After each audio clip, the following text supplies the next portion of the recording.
მოგესალმებით მეგობრებო. მე ვარ დავით რობაქიძე და ამ ვიდეოში მოგიყვები რა არის ვიდეო მიქსერი და რატო გჭირდება შენის. თუ გაქვს რამოდენიმე კამერა, 1-ზე მეტი, 2, 3, 4 ან თუნდაც 20 და შენ გინდა რომ პირდაპირ ეთერში, ლაივში აირჩიო რომელი კამერა გადის ეთერში, ამისათვის გაქვს ორი გზა. ერთი ადგედა ყველა კამერიდან გამომავალი კაბელი შეარჩო ან გამოარჩო, რაც ალბათ არც თუ ისე კარგი იდეა იქნება, ან აიღო ვიდეო მიქსერი. ვიდეო მიქსერი არის მოწყობილობა, რომელსაც გააჩნია სხვადასხვა ტიპის შემავალი. შეგიძლია გქონდეს SDI, შეგიძლია გქონდეს HDMI, ან შეგიძლია გქონდეს IP. რა განსხვავება ამათ შორის შეგიძლიათ სხვა ვიდეოები ნახოთ და მანდ გაიგებთ. უნდა გახსოვდეთ რამოდენიმე ძირითადი პარამეტრი. ეს არის პირველ რიგში შემავალი არხების რაოდენობა.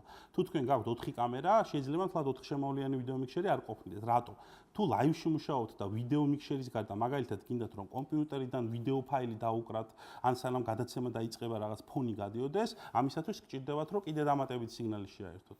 თუ მაგალითად გაქვთ რაღაც გარე წყარო, პირობითად ვიღაცა გერთვებათ საიდანმე და ის HDMI ან SDI წყაროთ იმოდის, ესეც თქვენთვის შემავალი სიგნალი არის. აქედან გამომდინარე, უნდა დაითვალოთ რამდენი სიგნალი გსურთ.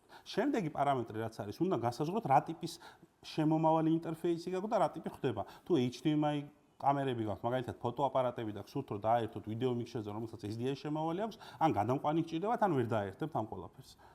ასევე მნიშვნელოვანია გესმოდეთ, რა არის EMIA და რა განსხვავება არის 1 EMIA, 2 EMIA და 3 EMIA მიქსერებს შორის. ძალიან დეტალებში რო არ ჩავიდე, ჯამში გეტყვით რომ ეს არის თქვენ რამდენი ერთდროული გამოსახულების გაყვანა გსურთ ეთერში. ანუ მაგალითად თუ გსურთ რომ 4 ან 5 გამოსახულება ერთდროულად გადიოდეს ფანჯრების სახით ეთერში, თქვენ გჭირდებათ 2 EMIA მიქსერი. თუ უფრო მეტი სულ გჭირდებათ 3 EMIA. თუ ვირტუალურ სტუდიას აკეთებთ, წვანეზე გინდათ მოჭრათ და ასე შემდეგ, მინიმუმ 2 EMIA მიქსერზე უნდა იფიქროთ. თუ გაინტერესებთ უფრო მეტი ინფორმაცია ვიდეო მიქსერების შესახებ, გამომყევი და აუცილებლად გაიგებ ამას.